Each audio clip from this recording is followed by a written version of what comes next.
प्रिय विद्यार्थियों, एडवांस वरिष्ठ माध्यमिक विद्यालय मुंडहाल की ऑनलाइन कक्षा में आपका स्वागत है। आज हम आपकी पाठ्य पुस्तक अक्षतेज भाग 1 की साखियाँ और शब्द नामक कविता करवाते हैं। तो इसका प्रसंग सुनिए। प्रस्तुत पंक्तियाँ हमारी हिंदी की पाठ्य पुस्तक अक्षतेज भाग 1 की साखियाँ और शब्द नामक कविता में से संकलित हैं। इसके कवि कबीरदास जी हैं। इस पद के माध्यम से कवि ने ईश्वर की भक्ति का वर्णन किया है। तो देखिए, मान सरोवर सुभर जल। कबीरदास जी कहते हैं कि मान सरोवर सुभर जल, ये आत्मा रूपी जो मान सरोवर है, सुभर माने भरा हुआ, अच्छी तरह से, जल माने किससे, भक्ति रूपी जल से। कवि कहता है कि जो हृदय रूपी मान सरोवर ताल है, वह भक्ति रूपी जल से पूर्ण रूप से भरा हुआ है।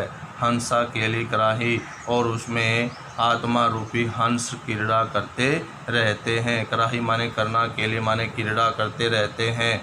मुक्ता फल मुक्तई चुगे, जो आत्मा रूपी हंस हैं, ये मुक्ति रूपी मोतियों को चुगते हैं। मुक्ता फल माने मुक्ति, मुक्ता माने मुक्ति रूपी, और मुक्ता माने मोती। मुक्ता फल मुक्ति रूपी फलों को, मुक्ता माने मोती, चुगे माने चुगते हैं। ये हंस जो हैं मुक्ति रूपी मोतियों को चुगते हैं। अब उड़ी अनंत न जाही, अब इन्हें उड़कर और कहीं जाने की आवश्यकता नहीं है।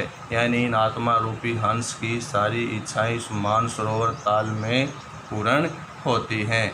भाव ये है, इस पद के माध्यम से कवि ने यह स्पष्ट किया है कि एक सच्चा साधक ईश्वर की भक्ति में ही अपनी सभी इच्छाओं की पूर्ति कर लेता है। सच्चा साधक ईश्वर की भक्ति में लीन होकर अपनी सभी इच्छाएं पूर्ण कर लेता है। भाषा सहज सरल खड़ी बोली, तत्सम तद्भव, शब्दावली प्रसाद गुण शांत रस है, और अनुप्रास और रूपक अलंकार का प्रयोग है। 2 अछंद या छंदबद्ध रचना है। दूसरा पद देखिए।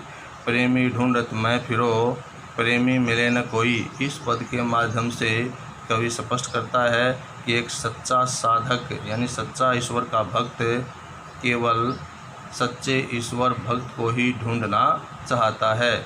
दूसरे पद में कवि ऐसा बताना चाहता है। देखिए, प्रेमी ढूंढत मैं फिरो। कबीरदास जी कहते हैं कि मैं तो एक ऐसे प्रेमी की तलाश में हूँ। फिरो माने फिरता हूँ, ढूंढत माने ढूंढता हुआ, प्रेमी माने प्रेमी। कबीरदास जी कहते हैं एक सच्चा ईश्वर भक्त सच्चे ईश्वर भक्त को ही ढूंढना चाहता है। यानी सच्चे ईश्वर का, सच्चा ईश्वर का प्रेमी सच्चे ईश्वर प्रेमी को ही ढूंढता फिरता है।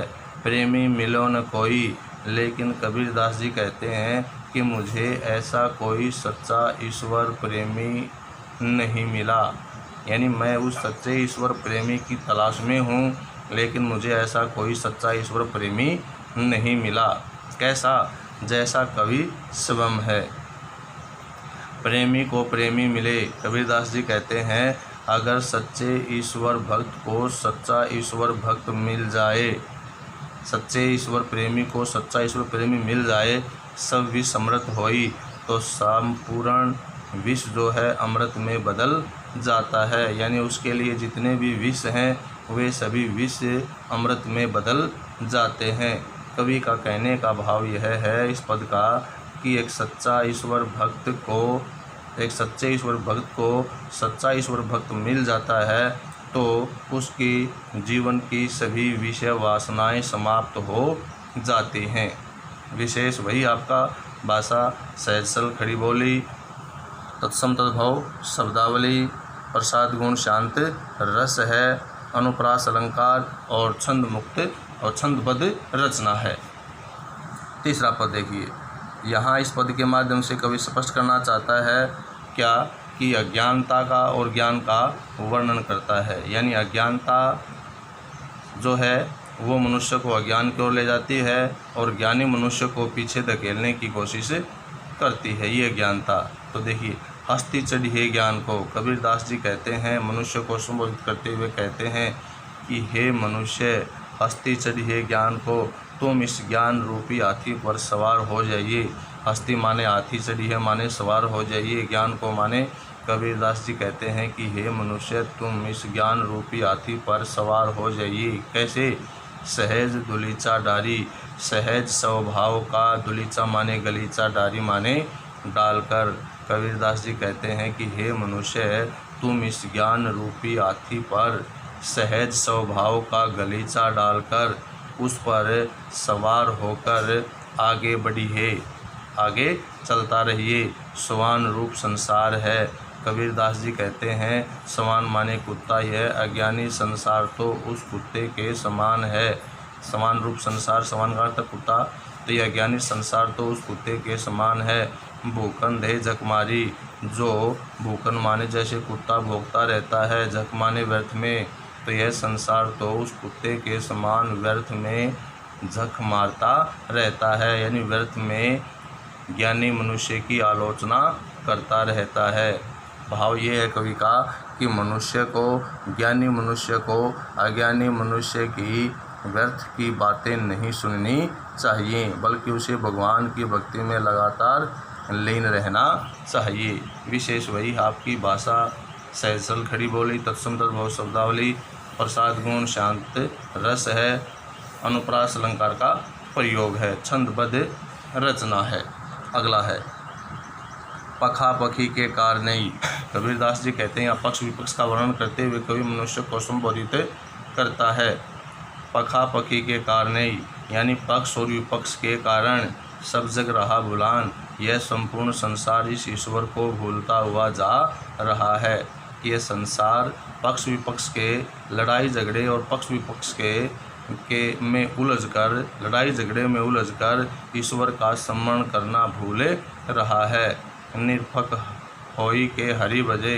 कबीरदास जी कहते हैं निरपक निष्पक्ष होकर, जो लोग निष्पक्ष होकर हरि भजे, हरि का स्मरण करते हैं, हरि के नाम को भजते हैं, सोई माने वही संत सुजान, वही एक सच्चा सज्जन बुद्धिमान ज्ञानी कहलाता है।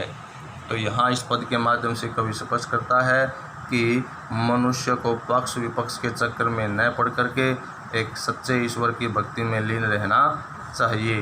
भाषा आपकी वही है, सहज चल खड़ी बोली, तत्सम तद्भव शब्दावली, प्रसाद गुण शांत रस है, छंदबद्ध रचना है। अगला हिंदू मुआ राम कही मुसलमान खुदाई। इस पद में कबीरदास जी ने हिंदू और मुसलमानों की जो भक्ति भावना है उसके ऊपर कटाक्ष या व्यंग्य किया है। हिंदू मुआ राम कही। कबीरदास जी कहते हैं हिंदू और मुसलमान अपने अपने भगवानों की अपने अपने ढंग से पूजा करते हैं, लेकिन कवि इसका खंडन करता है। हिंदू मुआ राम कही, हिंदू राम कहता कहता मुआ माने मर जाता है। हिंदू, कबीरदास जी कहते हैं कि हिंदू तो राम का नाम लेते लेते मर जाते हैं, या ऐसा कहते हैं हिंदू लोग कि हमारा भगवान तो राम है, ऐसा कहते कहते मर जाते हैं। मुसलमान खुदाई, और मुसलमान अल्लाह कहते कहते मर जाते हैं। उनको इस बात का पता नहीं कि ईश्वर एक है।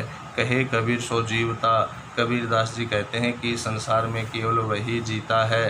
कहे कबीर, कबीरदास जी कहते सो माने वही जीवता माने जीता है, जो दुहूँ, जो इन दोनों के निकट न जाई, जो इन दोनों के निकट नहीं जाता है। यानी दोनों के मतलब हिंदू और मुसलमान का जो आपसी भेदभाव है उन दोनों से बचकर इस बीच के रास्ते को अपना लेता है, वही क्या है, जीवित रहता है।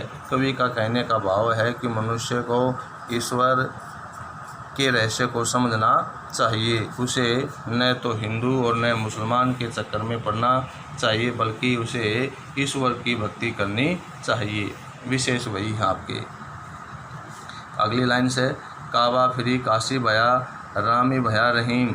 कबीरदास जी कहते हैं, क्या कहते हैं, काबा फिरी। यहाँ भी कवि स्पष्ट करता है हिंदू और मुसलमान के अंतर को स्पष्ट करते हुए कहता है अगर दोनों एक हो जाएं, मध्य के रास्ते को अपना ले, हिंदू रास्ते को छोड़ दे, मुस्लिम रास्ते को छोड़ दे, इस बात को पहचान ले कि हमें तो केवल हिंदू और मुसलमान के चक्कर में न पड़कर उस ईश्वर की भक्ति करनी है। तो उस समय का वर्णन करते हुए कवि कहता है काबा फिरी काशी भया, यानी काबा मुसलमानों का पवित्र स्थल है, यानी काबा फिरी माने बदलकर काशी भया काशी हो जाता है। अगर ऐसी भावना हो जाए, दोनों के बीच का रास्ता अपना लें, तो काबा काशी में बदल जाता है। यानी काशी हिंदुओं का तीर्थ स्थल है, तो काबा मुसलमानों का, यानी काबा जो है काशी बदल जाता है, काशी में बदल जाता है। रामी भया रहीम, और राम जो है राम रहीम में बदल जाता है, यानी राम रहीम हो जाता है। भया माने हो जाना, यानी काबा काशी हो जाता है, राम रहीम हो जाता है। मोट सुन मैदा भया, कबीरदास जी कहते हैं भेदभाव रूपी मोटा चून क्या हो जाता है, अभेद मैदे में बदल जाता है। और बैठ कबीरा जीम, कबीरदास जी कहते हैं जो अभेद मैदे से भोजन बनता है उसी को हमें जीना चाहिए। भाव क्या है, हमें स्थूल ईश्वर की बजाय सूक्ष्म ईश्वर की भक्ति करनी चाहिए। यहाँ भी कवि ने स्पष्ट किया है कि मनुष्य को इन भेदभावों से दूर रहकर मध्य के मार्ग को अपना लेना चाहिए। भाषा वही है, विशेष वही है, पहले वाला ही। अगला पद देखिए, ऊंचे कुल का जन्म या जे करनी ऊंच न होई। कबीरदास जी इसमें कहते हैं कि यहाँ भी कवि ऊंचे कुल का वर्णन करता है। ऊंचे कुल का जन्म या, कबीरदास जी कहते हैं यदि किसी व्यक्ति का जन्म ऊंचे कुल में होता है, श्रेष्ठ कुल में जन्म होता है, तो जे करनी ऊंच न होई, अगर उसकी करनी ऊंच नहीं है तो उसका ऊंचे कुल में जन्म लेने से उसे श्रेष्ठ व्यक्ति नहीं कहा जा सकता है। यानी ऊंचे कुल में या श्रेष्ठ कुल में जन्म होने से व्यक्ति के कर्म अच्छे नहीं हैं, अवगुण है, तो उसकी जे करनी ऊंच न होई, अगर उसकी करनी ऊंच नहीं है, अच्छे कर्म नहीं करता है और अच्छे कुल में पैदा होता है, तो उसे ऊंचा व्यक्ति नहीं कहा जा सकता, उसे श्रेष्ठ व्यक्ति नहीं कहा जा सकता। सुब्रन कलश भरा सुरा भरा, साधु निंदा सोई। उदाहरण के माध्यम से कबीरदास जी कहते हैं सुब्रण सोने के कलश माने बर्तन में, सुरा माने शराब, भरी माने भरी हुई हो। कबीरदास जी कहते हैं कि जिस प्रकार सोने के बर्तन में शराब भरी हुई है तो साधु निंदा सोई, तो साधु लोग उसकी निंदा ही करते हैं। किसकी? जब सोने का बर्तन श्रेष्ठ है, उसके अंदर शराब भरी है, तो सज्जन लोग उसकी निंदा या बुराई ही करते हैं। विशेष आपका पहले वाला ही है। आशा आपको ये पद अच्छी तरह समझ में आए होंगे। साफ सुथरी राइटिंग में लिख लेना। धन्यवाद।